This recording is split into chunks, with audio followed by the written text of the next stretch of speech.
What's up, everybody? It's Jeffrey Lyles. You are listening to Lyles Movie Files. We're kicking off December, one last month, thankfully, of 2020. That's all that needs to be said about that. What's up, J. King? Oh, Jeff, man, I'm cool and I'm hoping everybody enjoyed their Thanksgiving and we roll into the Christmas holiday and the end of this stinky, festering, fly, maggot-filled butthole of a year. We still got a lot to be thankful for because I'm thankful that my brothers are still here with me. None of us, uh, you know, succumb big menace that's around, but we're all still here and we got a lot to be thankful for still. So here's to 2021, and hopefully it's going to be much, much better than 2020. I'm working on a meme, Jovon, and it's either going to have Thomas Jefferson from Hamilton going like, "What did I miss?" or the Joker, "Wait till you get a load of me." That's how 2021 is going to come in. One of those two ways. It's just going to be, y'all ain't seen nothing yet, or wow, you guys look like you saw a whole lot happening. So yeah, that's what I'm planning on doing with that. Little brother, how are you today? I'm good and very thankful that this is the last month of this year. Almost over prime. All right, so nobody can escape COVID. The Flash TV show production is shut down because someone on the production crew got COVID. So you're rolling your eyes, and it's just like, yeah, I don't know how these shows are going to function because, well, I'll get to that on my dummies of the week, but I don't know what's going to happen with TV because I feel like they're going to shoot, and then it's going to be, we got to shut everything down. I don't know how they can do this. What are your thoughts on this?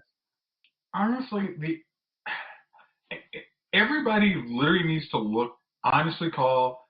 Gosh, no, I'm dating myself. I'm going to say David Stern, but that's not the commissioner of the NBA anymore. Adam Silver.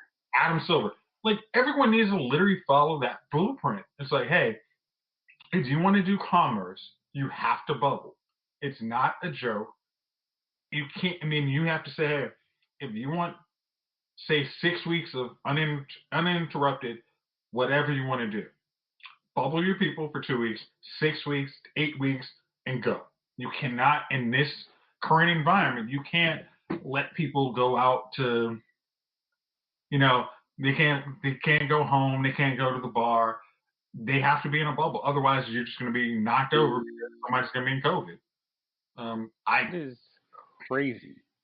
I'm just like, gosh, there is no win for anybody who's trying to do stuff. I feel like maybe making a movie and just doing it on an abbreviated schedule where it's just like, all right, we take everybody, we have 2 or 3 directors, we shoot characters that don't have to interact much, and wrap up the movie in 2 months as opposed to whatever the normal runtime for shooting is. Well, honestly, man, if your best bet is like, hey, just go down to some Caribbean island. Like, all right, we're gonna do a vacation here, and this is gonna be our quarantine movie set, and we'll figure the rest of it out. Because anytime you're trying to do stuff like in Toronto, it's just you're gonna interact with too many people, and there's just like no way around. Somebody's going to catch COVID. Like, well, CJ, the thing is, we did shout out Adam Silver, Chris Paul, LeBron James, the Players Association for the NBA. But I think you're forgetting another group that needs a lot of credit for continuing to roll through production during COVID. And that is the Bachelorette team. They haven't had to shut it back down. And if any possible reality show would get COVID, like spreading like wildfire, it should be that set. But nope, everything's gone smoothly. They've shot it. It's all a wrap. Which is crazy when you think of the concept of, hey, let me kiss you, of The Bachelor and The Bachelorette. Okay. Not that I've watched every episode this year because, You're a liar. It's okay. Taste is entertaining TV. Kara was too, so, or whatever. Claire's a train wreck. Well, she was an entertaining train wreck. Yeah, but I mean, you can't be a train wreck in 2 episodes. You need to spread that out a bit. I'm going to give the rose to me. Have you not met a train person who's like in 2 episodes, you're like, you are a train wreck. But the way they actually detailed how the guidelines, like, hey, we're going to have these people quarantined 2 weeks put 'em in before a we bubble. start. Test. I mean, it's like exactly like we're going to do this all in a little bubble resort in Arizona where it's nice. We can do our little sets. Y'all, I mean, there's no dates to the parents and all that other stuff. It's like we can do this in this small bubble, and that's the way to do it. But anybody who tries to do it any other way, it's just going to be, you're going to get really into production. Everything's going to look good. Oh, shoot, man. My man went and got COVID. I mean, now he's taking out like 4 of our quarterbacks. Oh, I'm sorry. Difference. That's the Broncos. Sorry. Freaking. Jovon, help me out here. What can they do to ensure that we have entertainment? Because that's clearly the most important thing in 2021.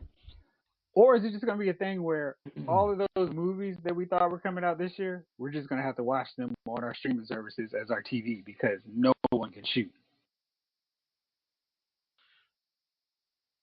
That seems to be the easiest suggestion or the easiest solution.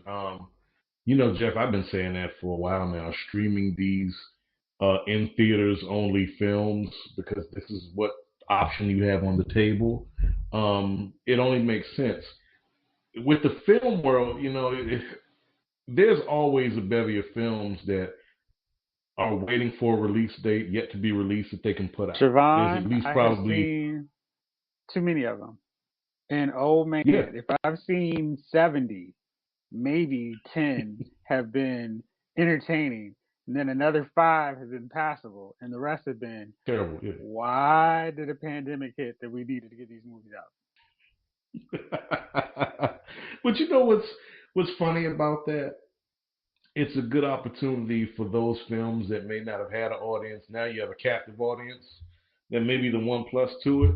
What I worry about is television production, whether it's streaming TV or regular network TV. You got some shows that are really on hold, whether they're coming back or trying to come back for a new season, or shows that were pitched and greenlit and can't even film right now because of, so that sucks for them.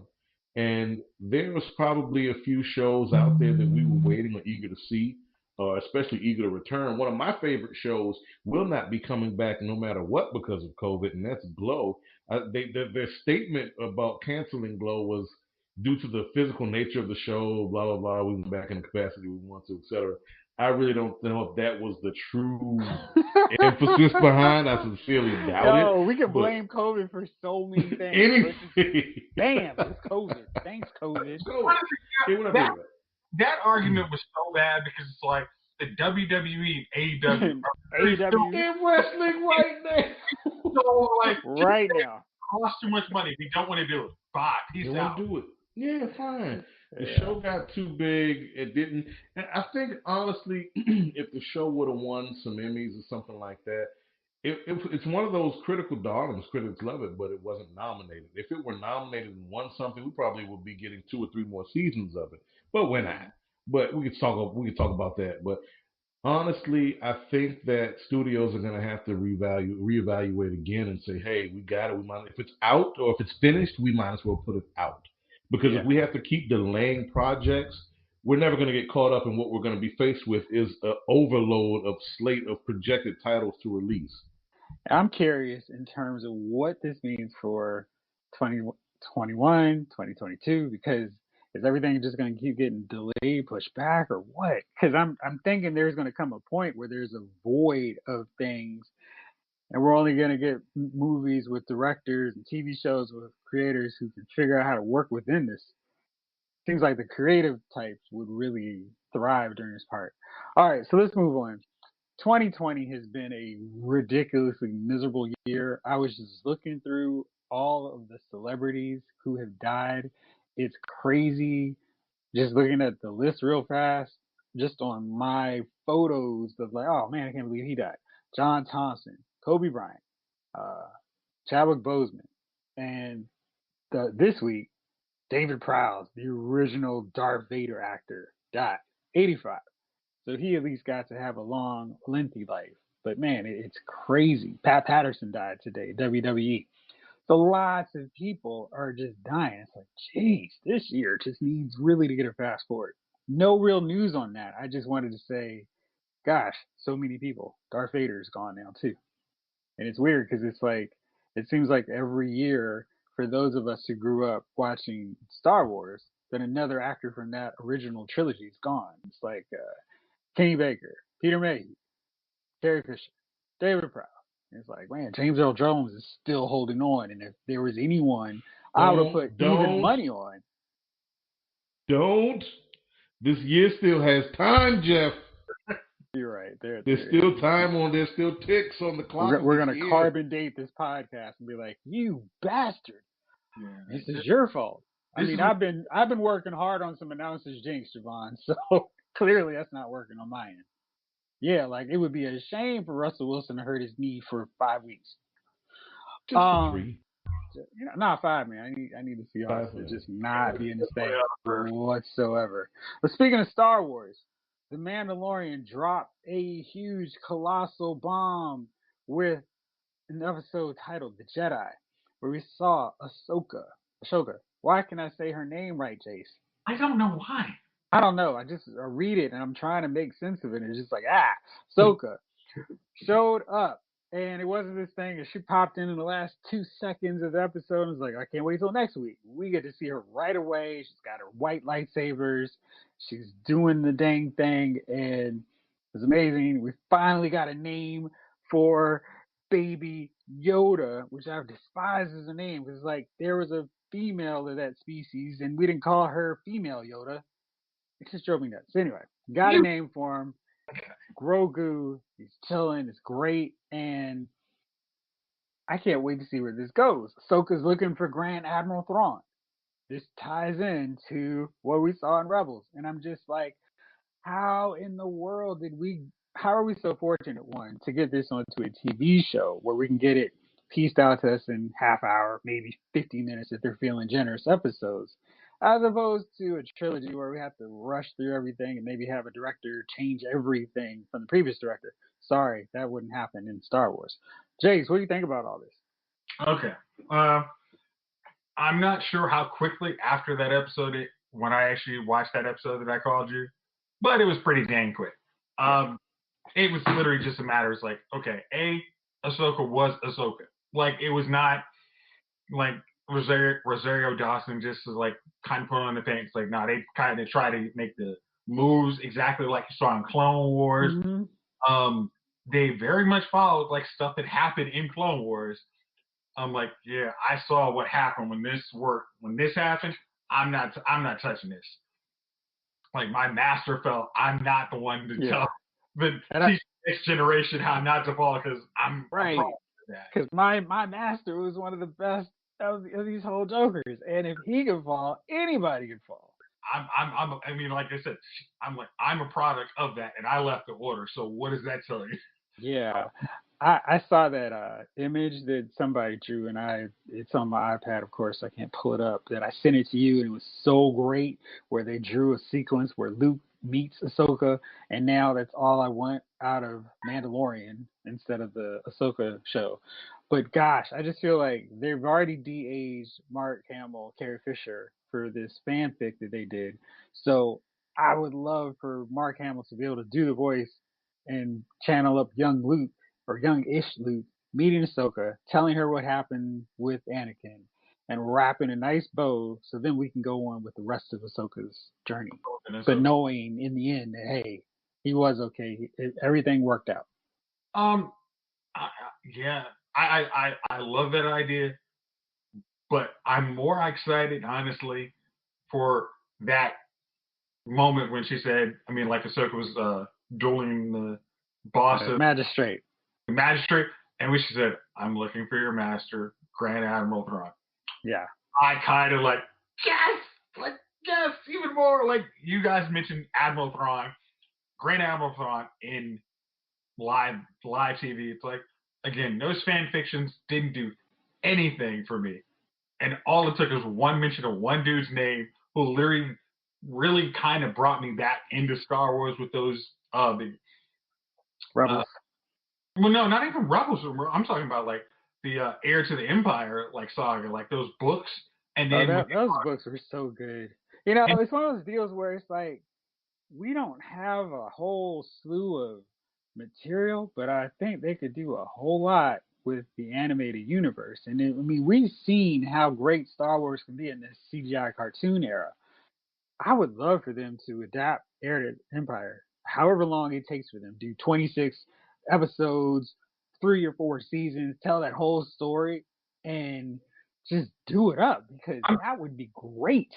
It was like I was mentioning to you, like I was reading the last Thrawn book, and they mentioned like one of the outlying characters of that book, and I'm like, I think they're really trying to put a little like kind of quiet, like, yeah, this actually did happen. Like, yeah, the Kathleen Kennedy fan fiction might have happened, but this right here, it also happened. We don't know.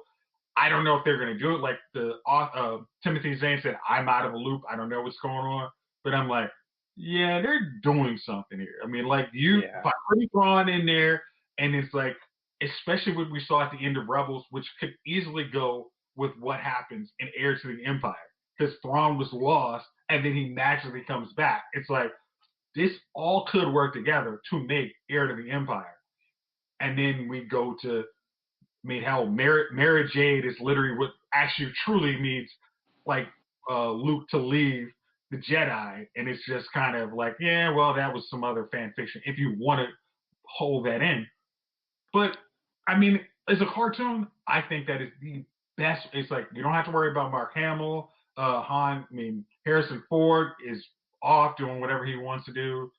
I mean, unfortunately, we lost Carrie Fisher, but we have so many. I mean, opportunity to make great Star Wars about actual content that they acted like they didn't have, but whatever. So I mean, yeah.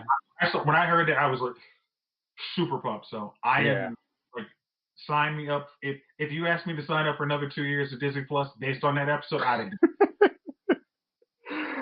All right, Jovon, spoil off now. We have finished talking about the Mandalorian, so you can chime back in, my good sir. So I started watching Fear the Walking Dead because I was kind of feeling like I was negligent on my TV coverage. I was only doing the Mandalorian, and I was like, all right, let me start back on Fear the Walking Dead. I haven't gotten past the first episode. I mean, I've watched that, but I haven't, kept watching the rest of it. But the first episode was really great, and I feel like Fear the Walking Dead is such a tease because every season premiere is so good. It's like, whoa, this sets everything up. I'm excited about the direction they're gonna go, and then somehow I'm looking at these balls that have hit the floor, and I'm just like, why have they been dropped? Jovon, have you watched the rest of Fear the Walking Dead? Have you steered so far away that you didn't even remember this show was on the air? And should I keep watching or expect the inevitable to happen? You took the words out of my mouth when it came to expecting the inevitable to happen. The writing's on the wall. I regard this show the way I regard Shameless. For those of anybody who's ever watched Shameless, The Walking Dead and Fear the Walking Dead kind of have the same cutoff. They each have, every show has its cutoff date, that jump the shark moment. But these three shows have a unique cutoff point where it so happened that that cutoff point was when someone left the show. I don't want to serve as a spoiler, but each one of these shows have that point where when this character leaves that show, this show is done. I mean, we can talk in spoilers because these characters are gone from the show. I assume you're talking about Emma Rossum for Shameless. Now, Walking Dead, which character are you thinking was the jump off point? I used to say Shane, but then the series had life beyond Shane up until Carl's death. Carl was the character that this show lost. That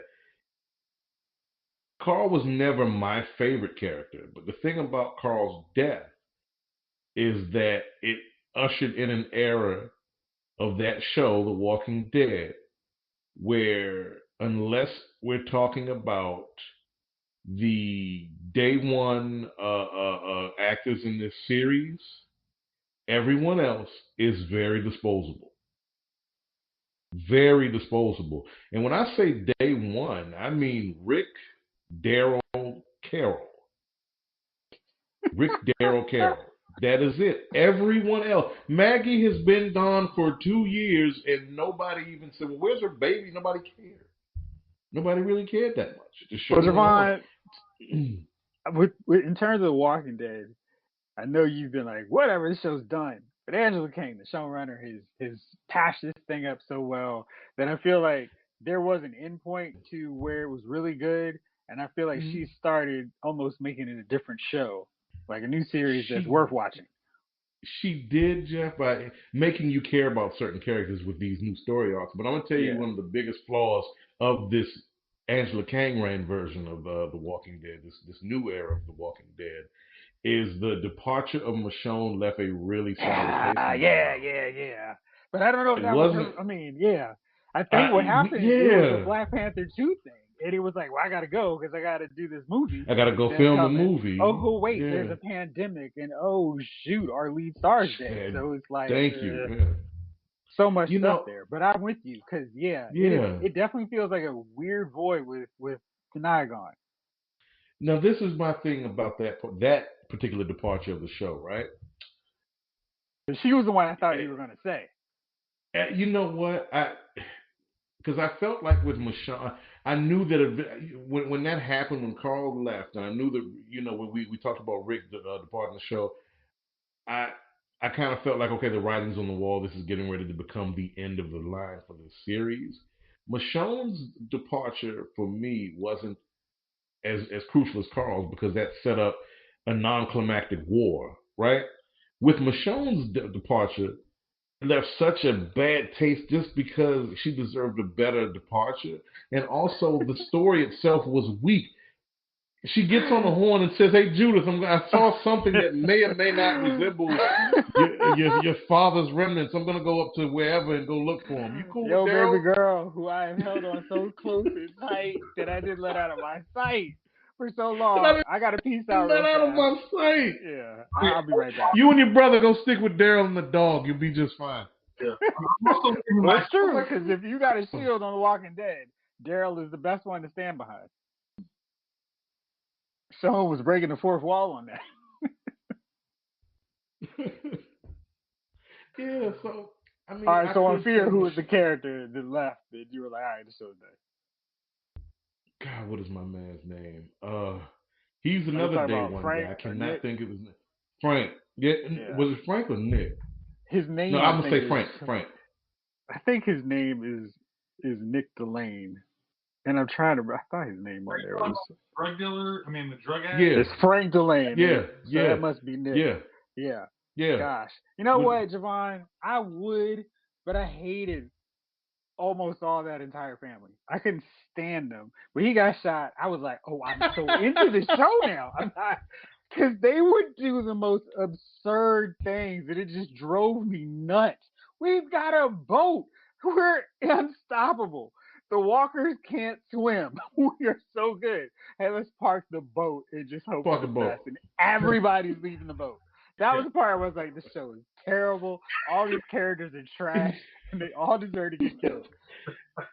The boat was it. That Because, I was mean, their they were let's. coming through and just running shop like, yo, we're in this new place. Hey, Oh, man, we messed up this new place. And every time with some minority spot, they were just like, boom, it was America. But, oh, my gosh, I oh, hated them. And when they all got wiped out, I said, this show is so good. Okay, I'm wait a loving it minute. you now. know, Wait a minute. All of them are gone now. Or not all yeah. of them. One's still around, but, oh, man, Oh, all the annoying Wow. ones are gone. you know Because why? the You mom know was why I did? trash, Javon. She was trash, but Everything. you know She was why? like, yo, we've got a hotel. Let me put a big bright light so everyone can come to the Everyone hotel. can Walkers and see. people Hi. see. I need my Dude, son to see this light along with the entire population. Oh, dude, man.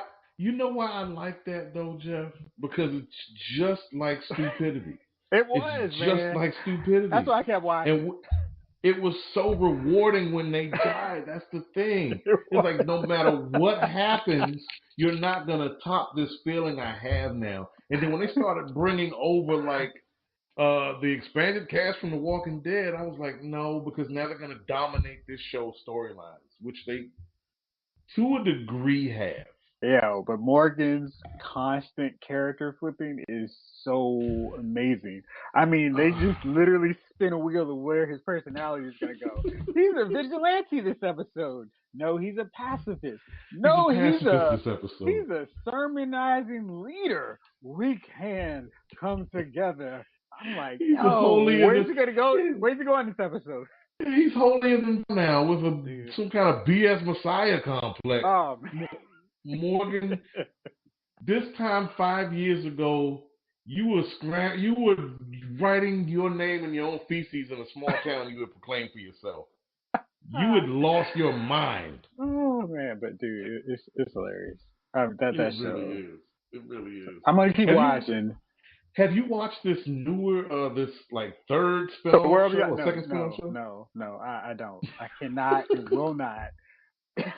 It's like Teen Titans Walking Dead. It's dude. terrible. I'm like, I'm already used to adults making stupid decisions. I don't need teenagers because I was done with teenagers when Alicia was like, "Hey, we're on a boat and our boat is where is it? Oh, okay, we're right on the corner of Swanson and Richter." I get that one. But dude, I was like, this is so dumb. And I was like, this is the dumbest thing as a teenager you could do. But you are a teenager, so you get a pass. But I can't watch a show completely full of teenagers because they need to get killed every episode. They could just do the Kenny. At least once an episode. They could be a Kenny. Everyone comes back to life at the beginning of the next episode, and they only to get killed again. I watched one. I'll say this: I watched one episode, and you were hooked, weren't you? Not at all. Oh, no. What I can tell you is this. I like the one thing that this show has going for it is that they capture how helpless teens, this generation of teens can really be. As strong as they portray themselves, when it comes down to it, they just will cry and hide behind a stronger person. Hey man, you know, Gen X teenagers would have been fascinating to set The Walking Dead in. The latchkey kids. Oh, we got this. Oh, we got some. Not much different than the world that we knew before. Right, and we can shoot zombies. All my Space Invader training is coming in handy now. Go for the head. Resident Evil. Thing. I'm good. Jayce, well, I may blow through a lot of ammo, but I guarantee the walkers will be dead. Yeah. I would be shooting the kneecaps. And then like, oh no, time. The one that I missed that's crawling bit my ankle. Crawling up me. Headshots. Kill him. Yeah, headshots. And I wouldn't go for a double tap. I just made sure that one counted. All right, let's move on. Because I told you guys, I gave you an assignment this week. It's Christmas time. Christmas time is here. I have already started watching bad Hallmark movies and bad Netflix movies. I am into it. The next thing I need is to get my presents while I'm wrapping and watching these movies. I watched The Princess Switched again on Netflix. This is not a bad movie. I like these movies because they own up to their certain brand of corniness. And then they're just like, listen, if you want in, come on in. If not, there's several other things you can watch on Netflix. But I mean, somehow they managed to make a princess switching places with a commoner work twice, and I'm for it. So Jovon is just how it is, man. But they're, and I feel like it's much like movie critics where they esteem these movies like Casablanca and Godfather, and these are just unimpeachable films on the top tier of classic movies. Nothing else can join the list. This is our Mount Rushmore of top movies. You guys can have your modern ones. I wanted to shake things up here. So I wanted you guys to come up with some of the best classic Christmas films and then the best modern films, because we always have these ones that you have to watch on Christmas. But then there's some newer ones that I think deserve this annual status as well. So I just decided I'm going through a list that's put together here by some good friends over at Esquire. Best Christmas movies, not going through the entire list. But I just thought I'd break through a few, get your yays, nays, if you think they even need to be in the conversation. All right. Just to be fun. What was number 57? The Princess Switched and the Princess Switched too. Switched again. Whoa. Who knew? Now I feel like this is very much not being Did cool. You have to put in this? No, but I wouldn't put it at 57. I am sure there's 20 movies that are worse than this. Not that I think this movie's bad, but I'm sure I could find 20 that I would swap places with here. Honestly, if you ever watch Hallmark during the Christmas time, they have like a new Christmas movie every 5 minutes. So, But you know what's amazing? You got to give it to them. In a pandemic, they were like, listen, so we're only going to have 100 as opposed to 200. We'll make it work somehow. we got repeats. We're good. Dude, let me tell you, my wife loves these movies, and I piss her off every time we turn to the Hallmark channel. But see, you're Hallmark just a movie hater, channel. man. You're a hater. No, I'm a jerk because this done is on the low budget, low script, low acting, Jeff. low logic. Typically, they low everything. They typically have the same plot, and I love the commercial. They use the same voiceover every time. Well, why not, dude? Two people who got don't good know work. each other return to a small town to fall in love. Nah, man, they don't tell you the fall in love part. The fall in love is on you. You got to piece that together. It's on you. That is on you. That's the twist. Sentimental fluff. Let's come back to Midwestern town. Listen, you know what? Next episode, we're gonna put together a Hallmark Christmas movie. So that's our new assignment. We're gonna just go Christmas theme until Christmas. All right, last holiday they have it 52. I like this one. This is a Queen Latifah film, and she's dying, and she's like, "Well, I'm gonna live my absolute best life." Queen Latifah in this movie was living her best life before it was Jill Scott living. No, she was living her life like it was golden. Sorry. Apologies to all the Jill Scott aficionados out there. And don't come at me. Unless you want to comment, because that would be great. But I think Last Holiday needs to be a little higher on this list. I feel like that's a better modern one. And probably if this was a classic modern list, it would be higher on the modern slate. What do you guys think about this one? I don't think that was a slow movie at all. I think, especially for a Christmas, like a holiday movie, that was a good movie. I don't think it's... Which holiday? Kwanzaa? No, Christmas. Okay, sorry. I get confused, there's so many Kwanzaa movies on Hallmark. And then that huge Hanukkah section? Seriously. Jeff, they barely have a section of, black Christmas movies on Netflix, so simmer down. I feel like that would be one dummy, but I'm just gonna spoil it now. I can't stand these jokers where you have the Christmas tree, the Christmas ornaments, the Christmas lights, Santa Claus, and they still want to go holiday. It's like, listen, that's not holiday. That's Christmas. On Christmas, okay? 100%. No one sells Christmas. holiday trees. Yeah, dude. You haven't seen one. Can you imagine if they started calling Thanksgiving Chicken Day and having Chick-fil-A sponsor it? Like, people would lose their minds. Lose my shit. You're not taking this away from me. There's no Chicken Day football game on Channel 5. And hey, they're at the 50-yard line with their Chick-fil-A nuggets. Yeah, there's no wishbone in this one. Nugget of the game. Right. Yeah. Nah, dude. See, let's just call a Christmas movie. Give me my turkey leg. Christmas movie. All right. Number 50. We're watching football for 30 seconds. Office Christmas Party. Now, this is a movie I would immediately swap out with Last Holiday. I watched it one time and thought it was like, it's funny enough. But I've never watched it again. Okay. If there was a channel that just played modern Christmas movies, I would watch this movie again. It's, it's not like as I always joke about, like the Judd Apatow movies that kind of drop off at the end of the movie when it's like, oh, we need to redeem the worthless human being. This one is actually funny throughout. We'll see with the rest of the list, but you're down with that one, okay? Yeah. Four Christmases is at 47 with Vince Vaughn and Reese Witherspoon. Jovon, have you seen this one? Yeah. This wouldn't be on my list. Say this should be more like 137. If it was the top 57, this would be number 68. 137 for me, Jeff. But they'd be like, "Where's Four Christmases?" Is exactly the place where it belongs. Keep looking. It's back there with a Star Wars Christmas. Ooh. At least you could laugh at that one. I You mean, Vince could. You Vaughn could. shouldn't That be in one a has dramatic movie rewatchability. with Reese Witherspoon and have me not laughing at all. Just like, well, this is terrible. And now, then they're trying to be cute with this one. They're trying to do their Die Hard deal. They have Batman Returns at number 46. No. Oh.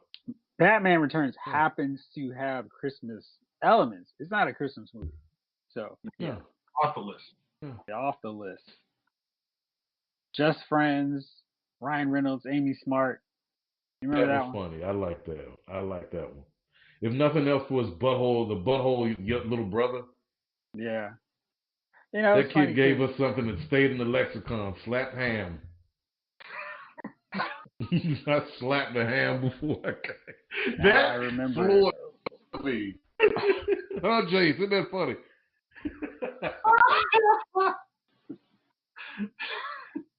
That stays because of slap ham alone, Jeff. Okay, the number 43 is The Holiday, and this movie has to immediately be disqualified because it has Jude Law and Cameron Diaz together, but it also has Kate Winslet and Jack Black.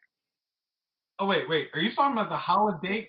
The one that was just No, The Holiday, the one with Jude Law, Cameron Diaz, and then Jack Black and Kate Winslet hooking up. That was the one where nobody had chemistry in that one. It was, oh my God. No one. But the script didn't have chemistry with the concept of Jack Black and Kate Winslet hooking up. I'm like, come on, man. That's not even realistic.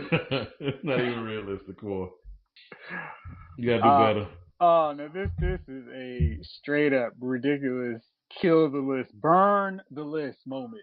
Number 42, Love Actually. I'm sorry. What? That's not making top 20? I'm calling suspect. What number? 50 something? 40? 42. I would love to see what's in the top 20. Yeah. Yeah, like, that's way higher for me. Top horror movies, but that's a little higher up. That should be at least in the top 20, 30. I know. I top 20 to top 15. Okay, that's fair. I probably have it higher, but even higher than that. All right, The Family Stone. Have you guys seen this one? Sarah Jessica Parker, Clara Danes, Rachel McAdams, Luke Wilson, and Diane Keaton. Jeff, that was another one of these mega cast movies that didn't work. It had a mega cast. It just nobody was a straight man. Everybody was a straight man, and one person was vying to be the funny person or the slapstick person. It just didn't work. It didn't work. Yeah. Edward Scissorhands is 32. Christmas? All right, this list is causing problems now. It's getting problematic. Polar Express, I'm pretty sure there's number 29. I feel like that's low for Polar Express, especially if you have a 3D TV to watch it on. Okay. How the Grinch Stole Christmas is 28. Which one? Live. The Jim Carrey one, 2000. Seems awful low. Okay, I know you guys will be happy with this placement. Number 27 is a very Harold and Kumar Christmas. Yeah. When I saw the first Harold and Kumar, when I first saw Harold and Kumar, I was what, 23, 4, something like that. You're smoking, right. Smoking more weed than I breathed air at that point in my life. So it was hilarious. If I had to go back and watch that now at 40 years old, I would want to gouge my eyes out with a melon ball. I can't watch this. This is dumb. Yeah. Yeah, they need to hand you the weed when you watch the movie, please. Pretty much. Yeah. Please tote up. All right, number 26. And this is just also destroying this thing's credibility because, I mean, if you're going to go with this argument, then why is Die Hard at number 26? I was expecting Die Hard to be in like the top 5. I mean, if you're going to call it a Christmas movie, then it can't be that low. Especially when you have While You Were Sleeping above it. No, come on. Come on. Who made this list? I told you, our friends at Let me guess, Scrooge is like 113 or number 58? Let's see what happens. 23 is Gremlins. I also don't feel like... Should be higher. Should be higher. No, off the list. Should be a lot higher. You really think that should be a Christmas movie? It was, Jace. Kind of. Oh It man, see this was. list is this list. Season, would you watch? Gizmo was a Christmas gift. All right, number Gizmo was 19, a Christmas gift. Eyes Wide Shut. Mm. Christmas porn. Yeah. Okay. Then they have Little Women, the 2019 version at Yeah, 18. they love that. God, they I love mean, that. I don't It's gonna be necessarily feel Christmas when I'm watching their that. favorite Cinco de Mayo movie at this point. I've been hearing about that Little Woman movie all year. It's a great movie. I just don't. It does not remind me of Christmas. Now, number 17 is shocking because I'm actually a fan of this placement on this list. The Best Man Holiday, where we can get past the tragedy. It holds up. It's great. And it's all about family, friends, and all that good stuff. And it actually features a good cast. And it delivered on a sequel that had been a long time in coming. So, yes to that one. Okay. Number 15, Rudolph the Red-Nosed Reindeer. Is that a movie or I don't I'm know if sorry. that's a movie. If we're not counting Christmas special. animations as like the top I mean, 10, that's like a half hour, It's a right? Christmas special. I mean, come on, like It's an hour. It's an hour. We was Then just they on have a last night. Charlie Brown Christmas That's not at a. That's not a 14. movie. It's not a movie. I feel like they should get Christmas honorable special. mention, but I wouldn't put them there. yeah, Elf is number 13. okay. Okay. All right, now let's hear this top 10. Let's hear this top 10. Christmas Carol, the 1951 version. Number 9, the Muppet Christmas Carol. Yeah, go with that one. Number 8, Bad Santa.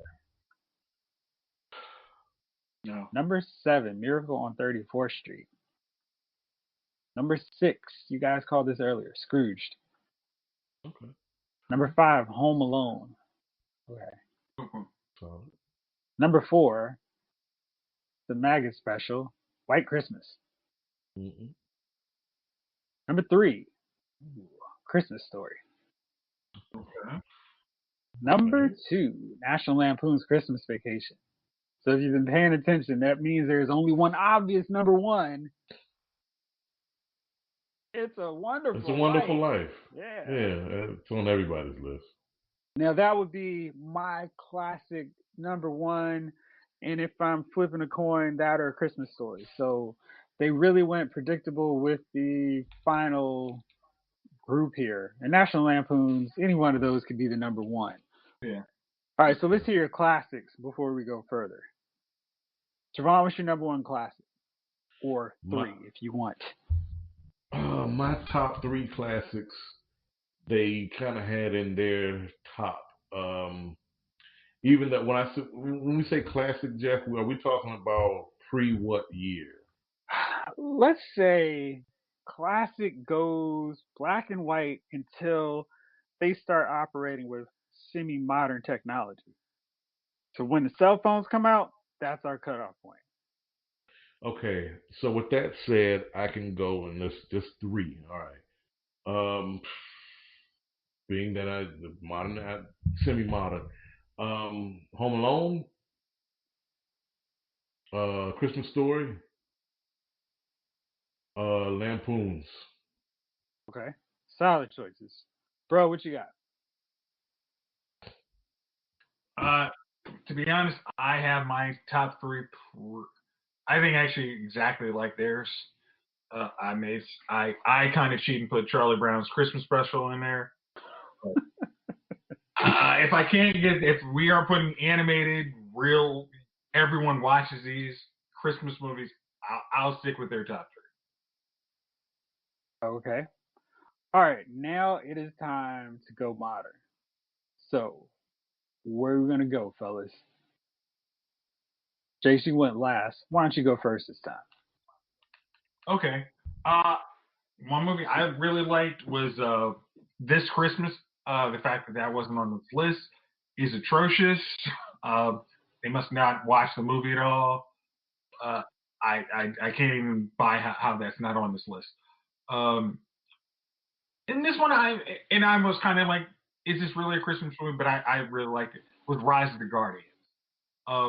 It had like all of the holiday, like animated kind of characters. Like they made them into really fun characters. Mm-hmm. If you watched it in 3D, I think it was even better. But I think I would put this on this. I would watch that movie during the Christmas season far more than half. I mean, like some of those questionable ones that were on this list. Next one was actually one we all saw. If you didn't see it from Netflix last year, it was Christmas Chronicles with Kurt Russell. I thought that was a really fun movie. I was like, oh, I mean, like, because I read the review on LylesMovieFile.com. And I really was like, okay, this is a new Christmas Carol. And like Kurt Russell did the Santa Claus really well. The kids were butts until they weren't butts, and that was enjoyable. And that's why I'm probably going to check out part 2 when it comes. I mean, like, since it's now out. So Yeah, I know. I keep meaning to get around to reviewing it, but yeah, I actually want to watch it when I'm not sort of sleepy, so I can give it my full attention. And yeah, but I'm looking forward to that one. Jovon, what you got? A really hard chest burp there from the late dinner. I didn't want to put that onto the. I appreciate it. Don't put that into the airways. No, we don't put that. God, modern. Bad Santa.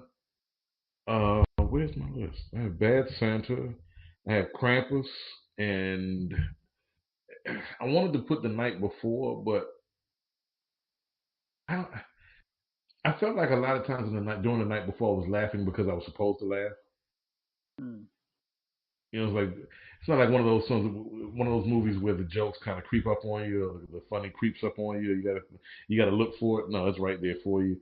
God, here you go. Krampus, yeah.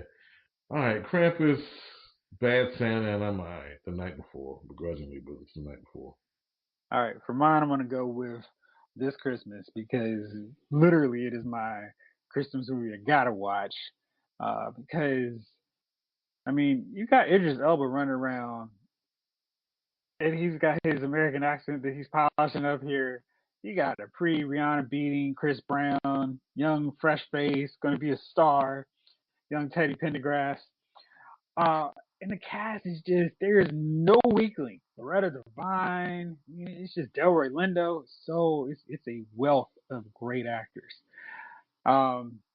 I'm also going to go with Love Actually because that is one that I like to watch. It's a feel-good Christmas movie so much. I mean, we get to see a clean-shaven Rick Grimes, dude, and he is pulling a mute, and he is making Chiwetel Ejiofor he's going to become a monk and go team up with Doctor Strange as a result of this traumatic experience because he stole Elizabeth Swann from him. So lots of crossovers in that. We got Pirates, Walking Dead, and Doctor Strange. So much.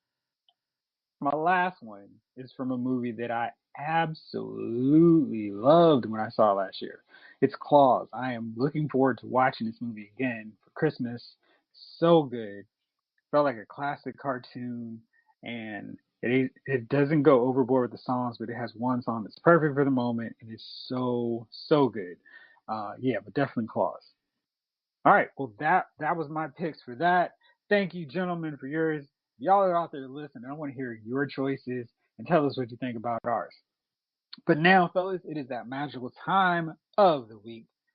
Who are your nominees for Dummies of the Week? I'm gonna go first. Yay me. Mine is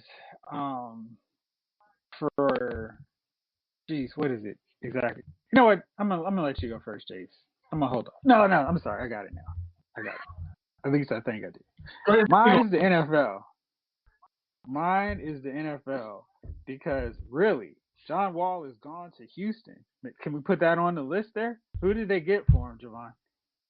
Bag of donuts? Russell Westbrook. A case of water. I guess some water would. Hey, at least Russell. Well, that's interesting. I don't understand Houston on that one. I mean, is winning? I feel like you just stole the whole Dummy of the Week thunder there. I mean, feeling the thunder. Did you get it? They really did. Get it? Okay. Well, Russ is going to the Bullets. I'm sorry, no more Bullets. The Wizards. Well, that's really interesting. And he and Bradley Beal could be an effective duo.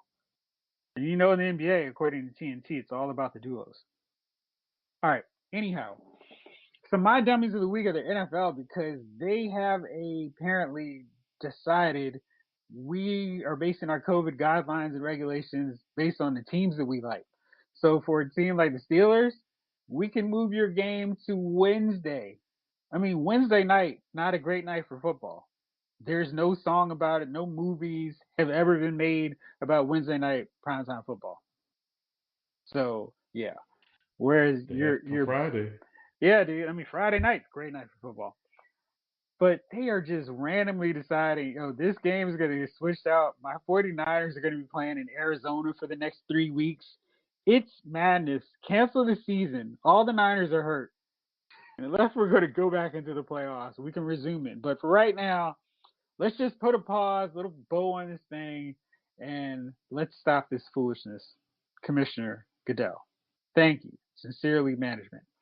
Jayce, what do you got, bro? Speaking as somebody whose team decided they needed to have 4 quarterbacks out last week. If only there was a guy who had gotten his team to the Super Bowl and the championship twice who was not working and could play better than a guy off the practice squad despite not having played. Again, I still had more faith in whatever the practice squad guy's name was than Blake Bortles. But, that's just me. And again, as long as we don't actually have a competent quarterback, we deserve to lose. Jayce, he completed an entire pass. He completed one more pass than we did this week. So he completed one more pass than I did. Okay, so again, you kind of messed me up with that daggone NFL. I mean, because they really are switching games. Like, hey, we never canceled a game. Really? Are you trying to act like I didn't know? Remember the Patriots game? Exactly. Right. Was out when you scheduled that for 2 weeks later. Like, I'm stupid, right? Okay. Yeah. Now buy it. My dummies of the week. I'm probably gonna attack some of our listeners, but attack. Well, don't attack them. It's a Christmas season. It's always a jest and all with this. But for anyone who paid for that Mike Tyson and Roy Jones fight and thought that was actually going to be a credible fight, I'm not going to lie. That's a bunch of 50-year-old men trying to box. It wasn't going to be good, guys. Honestly, I was listening to commentating from you guys. It was probably more fun than that fight. Absolutely. The commentating provided via text from Chief, Gunner, and Jay King was better than I'm sure the fight was for people watching it. So, I remember when we used to pay for boxing and DC was like $70. So if that was anything like that without a crowd, I'd be like, I really need to examine my priorities. I really paid $50 for this mess. So for all of you guys who got it on Fire Stick or whatever it was, y'all made the right call. And the ones of us who didn't watch that also made the right call. But for anyone who paid money to watch that, is my dummy of the week. Now, wait a second, Jayce. They were able to get a head start on all the Nate Robinson memes. Ooh, that is true. And anyone who watched that knockout, Nate, that wasn't good. That was a dude who was not boxed. He was just like, I'm fighting dude. Like, Kimbo's legs actually, when his backyard brawl was more accomplished boxing than that. So, yeah. Jay King, who's your choice? Now after late breaking news, I now have two, but I'll start with my first. Colby Covington of UFC fame, who's known to be a Trump supporting, race baiting troll, in light of the recent KO of Nate Robinson by Jake Paul, Colby decided that he wanted to call out LeBron James because he hates woke athletes for some reason, whatever that term implies. Black people. It'd be very hard to play sleeping. Yeah, right. The thing He's about doing that in his sleep, Bob. It's amazing. It's amazing. Now, the thing about this is Colby is a troll. He's a troll. Let's call him by his last name, please. Covington. There we go. Mr. I don't want anybody Covington. mistaking him for our dear Lakers icon. No, he's a Colby, not a Kobe. So even if we don't even want the association there. So Mr. Covington's called out LeBron James for a fight. Here's the thing, Mr. Covington.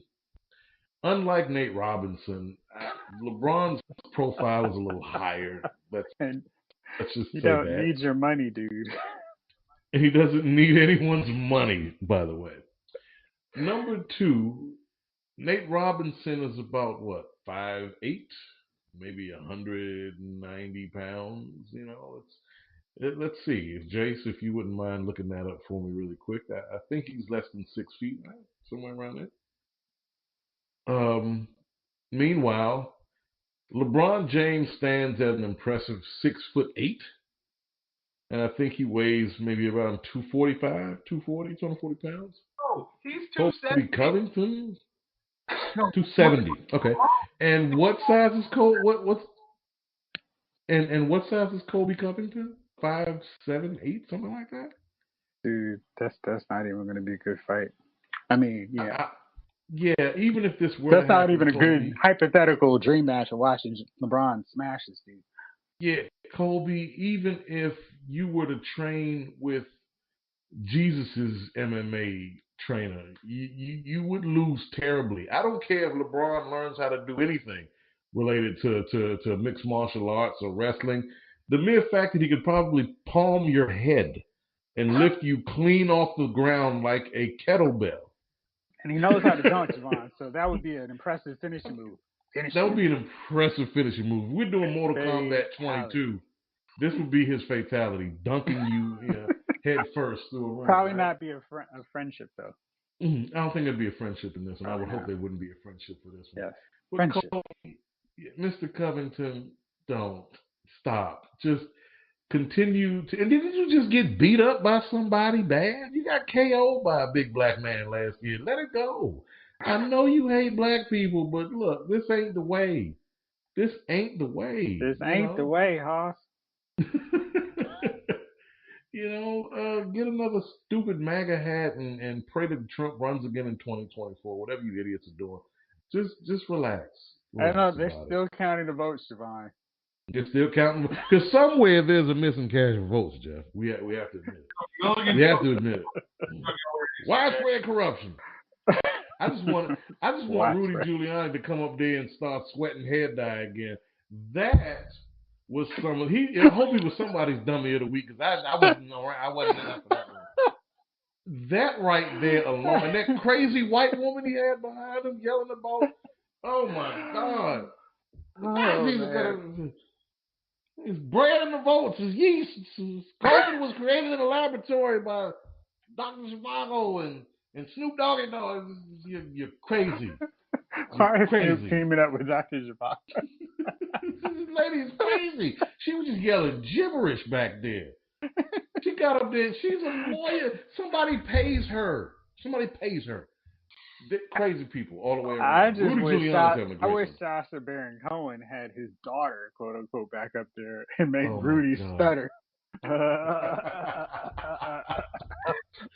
Hey, look, I thought it couldn't get any worse for him, right? When he came up there and started sweating head dye, you would have thought I was having a seizure. I was on the floor laughing in here so hard.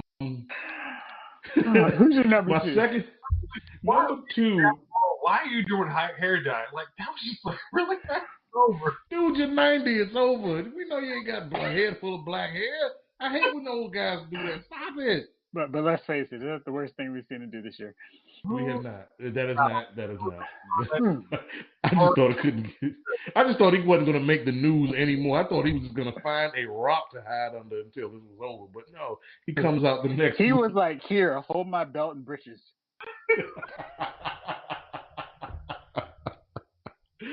Oh my God! All right, number two.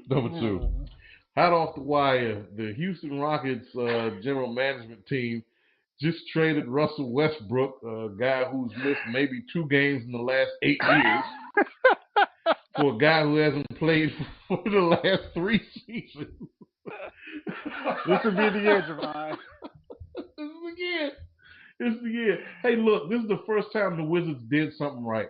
Even though they got rid of a draft pick, I would have traded John Wall for a case of Essential Waters and a working Apple Music gift card.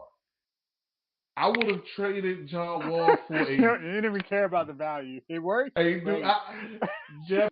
I would have if it works. Hey, I got something. You would have taken it for $1.79, which you could use to buy nothing. Hey, dude, I would have taken him for a half-used Yankee Candle, white pumpkin scented candle, and I don't know, a half-used pack of Rudy Giovanni's hair dye. hair dye. I would have traded John Wall for a half-eaten Giant Brand fruitcake and the review of your caramel macchiato. I would have traded John Wall for a burnt black turkey on Thanksgiving when you haven't eaten in 2 days. I would have traded John Wall for a half a jar of Heinz pre-made turkey gravy. Pretty much the value you have, give it here. Right. Would you have traded John Wall for a 90-cent gift card from Apple Pay? How about a Suncoast gift card? I was about to say, I would have traded John Wall for a Sam Goody gift card. I would have traded John Wall for a... I think there is still a Camp Mill. I would have traded John Wall. Because you know you get use out of one of those things. One of those things. You could have given me an EB Games gift card. Get it. Games. Get it. Hey, what's the value on this card? Nothing. Negative nothing. You can get nothing. But at least I know now that I'm not going to be able to play with this.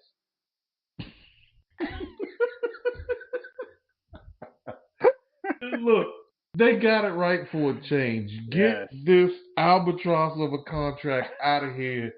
Get this guy. And look, John Wall's been great for the city, man. It's just they weren't going to go any further with what they had. Nope. They had completely handcuffed with his salary. Completely. Yeah, that salary was too much, man. Sometimes the salaries are worse than anything else. And especially if you get no value because they're not playing. Mm-hmm. Yeah. He's a guy that definitely was worth more to his franchise than he was to anyone else. Until the Rockets blew up their front office and got these idiots. Thank you, the Rockets are on some burn it all down, burn Hollywood down kind of thing. Yeah. Next is James Harden. Where's he going to go, I wonder? I think he's going to go to a barbershop. No. He should. He should. Look, just go. James Harden is starting to look like Lamont. He's starting to look like Lamont. Hey, Pop. Go shave some inches on my beard. Yeah, big dummy. Cut that beard, too. It's a big one of those. All right, fellas. Thank y'all for rolling with me, as always. Don't forget, next week, we're going to make our own Hallmark Christmas movie. Maybe a Kwanzaa one, so stay tuned. Just for you, Jayce. All right, thank y'all out there for listening. This episode of Lyle's Movie Files has been filed.